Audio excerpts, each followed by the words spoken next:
Kwa kweli tunafurahi sana kwa kuona vile frontiere banafungula kazi, kuendelesha ile kazi tunatumika ndio zamani.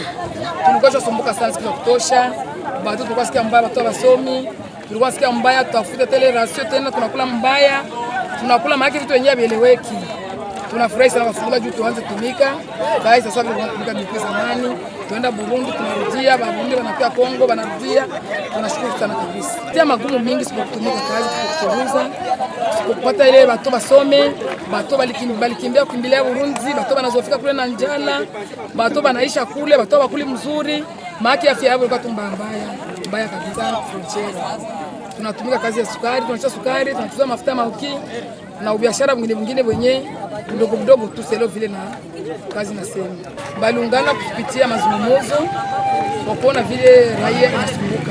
Balipata nishizo kupitia watu walalamika zaidi juu bafungule mpaka. Ndiyo kupitia radio, kupitia mitandao batajua tu kama frontiere imeshafunguliwa.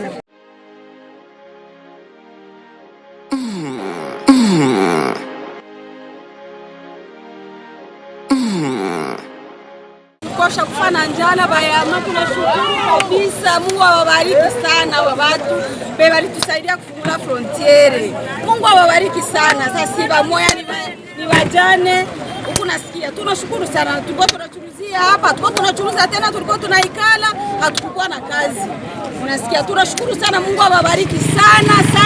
Churuza matomate, renga. Unasikia, mama tungulu. Ndio hivyo, tunashukuru kabisa. Ulikuwa nami Romaine Faida Mdunga. Usisahau kupenda, kujiunga, kusambaza kwa wengine ili huwe kwanza kupata habari zetu kamili.